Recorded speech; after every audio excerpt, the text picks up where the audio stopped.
السلام علیکم دوستو، امید کرتی ہوں کہ آپ سب خیریت سے ہوں گے۔ قرآن کریم میں اللہ پاک نے فرمایا ہے کہ ہر نفس کو موت کا مزہ چکھنا ہے، یعنی کائنات کے ہر جاندار کے لیے اللہ پاک نے موت کا وقت اور جگہ مقرر کر رکھی ہے۔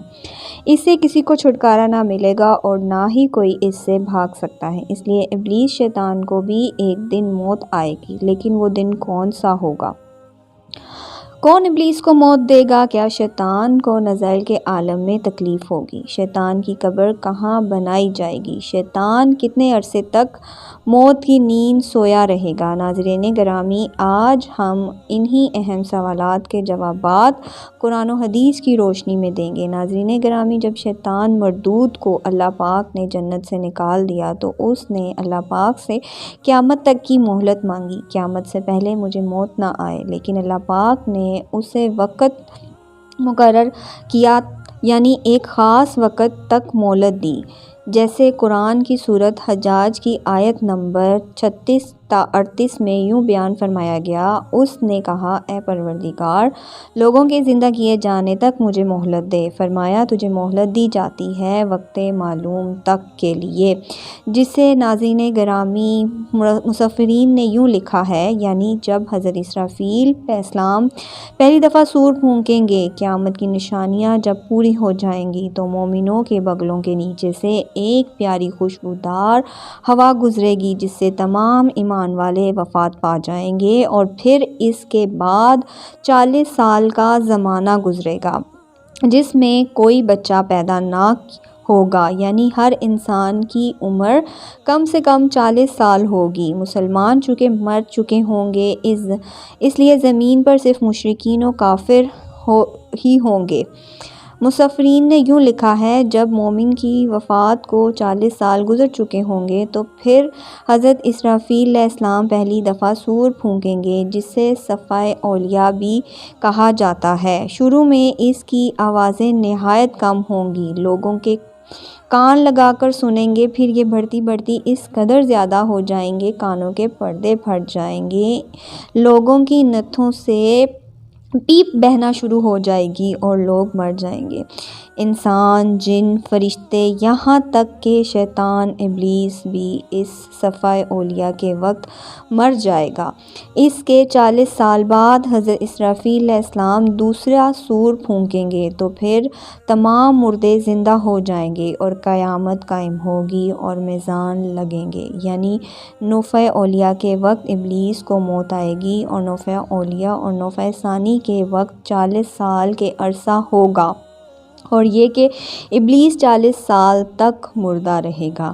آئیں اب اس بات پر روشنی ڈالتے ہیں کہ ابلیس کو موت کیسے آئے گی اور وہ یہ 40 سال مردہ حالت میں کہاں گزارے گا۔ اس سلسلے میں حضرت کعب بن احبار رضی اللہ عنہ کی ایک مشہور روایت پیش کرتی ہوں۔ حضرت کعب بن احبار رضی اللہ عنہ فرماتے ہیں کہ جب حضرت آدم علیہ السلام کی وفات کا وقت آیا تو وہ پریشان ہو گئے اور اللہ پاک سے عرض گزار ہوئے، اے اللہ، میری موت سے میرا دشمن بہت خوش ہوگا، کیونکہ میں مرنے والا ہوں اور وہ قیامت تک زندہ رہے گا۔ اس وقت ملک الموت حضرت آدم علیہ السلام کی خدمت میں حاضر ہوئے اور فرمایا، اے ابو الآدم، آپ کی وفات کے بعد آپ جنت میں رہیں گے، جبکہ ابلیس قیامت تک دنیا میں رہے گا، اور پھر قیامت سے 40 سال پہلے اس کی موت آئے گی۔ وہ پوری دنیا کے انسانوں جتنی موت کی تکلیف برداشت کرے گا، اور پھر جہنم ہی اس کا ٹھکانہ ہوگا۔ حضرت کعب رضی اللہ عنہ مزید فرماتے ہیں کہ حضرت آدم علیہ السلام ملک الموت سے فرمانے لگے کہ مجھے ابلیس کی موت کا منظر بیان کرو۔ ملک الموت نے ابلیس کی موت کا حال بیان کرنا شروع کیا تو وہ اتنا دردناک موت تھی کہ حضرت آدم علیہ السلام اپنے آنسو پر قابو نہ رکھ سکے۔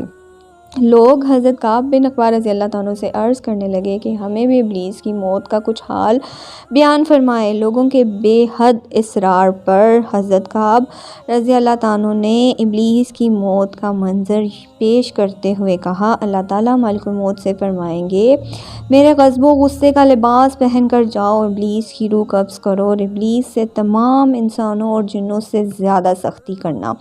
جب ملک الموت غضب و غصے کے بھر کر بہت موت سے فرشتوں کو ساتھ لے کر روح قبض کرنے کے لیے آئیں گے تو جو آسمان و زمین میں ان کو دیکھ لے گا وہ فوراً ہی مر جائے گا۔ جب ملک الموت ابلیس کے پاس پہنچیں گے تو وہ ڈارے مار مار کر روئے گا۔ پھر شیطان کو موت کی تکلیف دی جائے گی جو کہ ساری مخلوق کی موت کی تکلیف سے بھی زیادہ ہوگی۔ ابلیس گھبرا کر مشرق کی جانب بھاگے گا تو کبھی مشرق کی جانب بھاگے گا۔ سمندر میں چھپنے کی کوشش کرے گا، سمندر اسے جگہ نہیں دے گا۔ آسمان کی طرف بھاگے گا تو وہاں مقررہ فرشتے اس کو آگ کے کوڑے ماریں گے۔ حضرت آدم علیہ السلام کی قبر کے پاس کھڑا ہو کر کہے گا، اے آدم، تمہاری وجہ سے میں مابعوث و مردود بنا، کاش تم پیدا ہی نہ ہوتے۔ پھر ملک الموت سے کہے گا، کتنی سختی اور تکلیف کے ساتھ میری جان نکالو گے؟ فرمائیں گے، جتنی لوگ جہنم میں ہیں ان سب کی موت سے کہیں زیادہ تکلیف اور سختی کے ساتھ۔ یہ سن کر تڑپنے لگے گا اور چیختا چلاتا ادھر ادھر بھاگے گا اور اسی جگہ پہنچ جائے گا جہاں اس نے جنت سے نکلنے کے بعد پہلا قدم رکھا تھا۔ وہ جگہ جہاں اس نے جنت سے نکلنے کے بعد پہلا قدم رکھا تھا آگ کے انگاروں کی طرح سرخ ہوگی، زمین چنگاریوں کی طرح ہو جائے گی اور فرشتے اس کو گھیر لیں گے اور زنبور اور آروں سے اس کو چیریں گے جب تک اللہ چاہیں گے۔ اس وقت تک حالت نزا اور موت کے غصے کا شکار رہے گا اور وہاں جہنم کی سنڈاریاں لگی ہوں گی، ان سنڈاریوں سے تڑپ تڑپ کر اس کی جان نکالی جائے گی۔ آدم علیہ السلام سے کہا جائے گا، ذرا اپنے دشمن کو دیکھو کس طرح ذلت کے ساتھ مر رہا ہے۔ وہ دیکھ کر کہیں گے، یا اللہ، تو نے ہم پر اپنی رحمت مکمل فرما دی۔ انہی جہنمی گھڑیوں میں ابلیس 40 سال تک مردہ حالت میں رہے گا اور یہی اس کی قبر ہوگی۔ پھر 40 سال بعد دوبارہ حضرت اسرافیل سور پھونکیں گے تو تمام مردے زندہ ہو جائیں گے اور حساب و کتاب کا عمل شروع ہوگا۔ ناظرین گرامی، اس کائنات کی ہر چیز فنا ہونے والی ہے، اگر کوئی ہے تو وہ صرف اللہ لا شریک واحد ہے۔ اللہ کی بزرگی ہے، اللہ کی پاک ذات ہے۔ ہمیں تو ہر وقت تیار رہنا چاہیے، کیا پتہ کب کون سی گھڑی ہماری اس دنیا میں آخری ہو اور پھر ہمارے پاس پچھتاوے کے علاوہ کچھ باقی نہ ہو۔ دوستوں، اس طرح کی سبق آموز کہانیوں سے ہمیں سبق سیکھنا چاہیے، توبہ استغفار کرنی چاہیے، اللہ تعالیٰ کی پاک ذات، ایمانداری سے اللہ اور اللہ کے رسول اور آخرت پر ایمان رکھنا چاہیے۔ جنہوں نے ابھی تک میرے چینل کو سبسکرائب نہیں کیا ان سے گزارش کرتی ہوں کہ میرے چینل کو سبسکرائب کر لیں، بیل کے آئیکن کو پریس کر لیں جس سے آپ کو لیٹسٹ ویڈیو کا نوٹیفیکیشن ملتا رہے۔ اپنی بہن کو دعاؤں میں یاد رکھیں، اپنا بہت سارا خیال رکھیں۔ انشاءاللہ ملتی ہوں آپ سے نیکسٹ ویڈیو میں۔ اللہ حافظ، جزاک اللہ، فی امان اللہ۔